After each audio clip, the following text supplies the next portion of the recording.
Welcome to the Rogar Report, where I review mobile games for my friend Rogar. If you are not Rogar, you can still watch the video, but bear in mind it's primarily for him. Today's game, World Conqueror X, is a turn-based military strategy game that just hit the Nintendo eShop.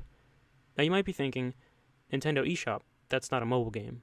And that's exactly what I thought too when I paid $10 for this thing on the Switch. But it turns out, and I should have seen this from the start, would have had I seen the art, this is a mobile franchise. And the suspiciously identical looking World Conqueror 4 is 99 cents on the Google Play Store.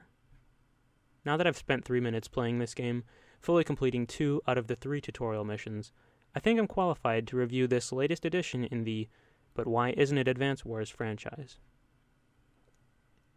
Is it good? Initially, I thought so. Then a few weeks passed, and every night, after a long day of wandering the streets, wondering whether justice exists in this world, I would open my Switch and look for something to play. I would see this icon, and then I would turn my Switch back off. Which is unfortunate, considering that on paper, this is exactly the kind of game that you, again, that's Rogar specifically, and I would enjoy.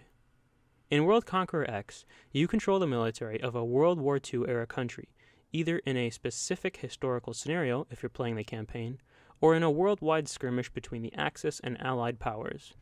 In pursuit of your mission to world conquer, you take turns advancing your units across the map, capturing territories and cities, and battling enemy armies.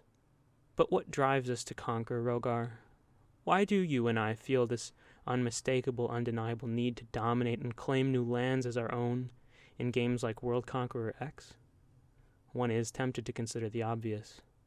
That we believe that somehow by defeating virtual nations and covering a digital map with our own flag, we can defeat that most undefeatable campaign mission of all, our own inevitable deaths. Like in Advance Wars, units have limited movement ranges, and terrain provides tactical advantages, but here, you don't move on a grid, you move on a hex grid. You can command land, naval, and air-based units, each of which will be either ranged or non-ranged. Where Advance Wars has charm and thoughtful design, this game is as generic as this no-brand drink, made for consumer. Become a smart consumer. It's ultimately generic and full of systems that make very little sense. Let's open the game and take a look. Here's the main menu. At first, I was impressed by the level of polish these animated sparks seem to imply, but I soon realized that they're just coming from the dumpster fire that is this game. Before we dive in, I do want to quickly give props for these parallelograms. Most menus are just rectangles. Really nice to see a fresh take. Let's hop into Skirmish. We're greeted with a World War II era map of the entire world, except everything south of this line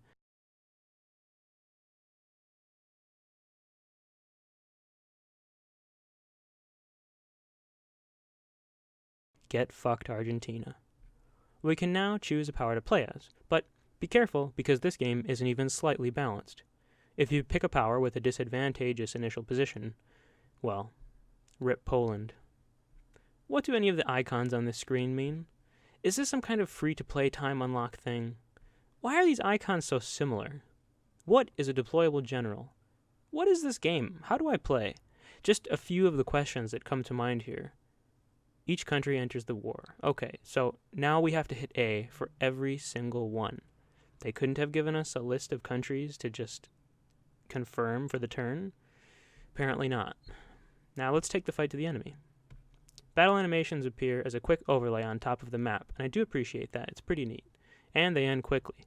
But unlike in Advance Wars, it's hard to see what the heck happened.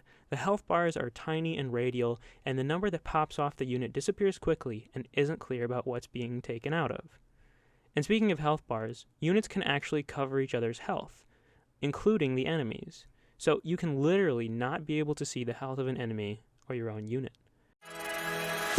Easily run your business cloud applications with Droplets, a scalable compute platform with add-on storage, monitoring, and robust security features.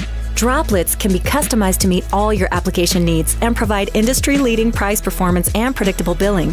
Sign up for DigitalOcean and experience simplicity at scale.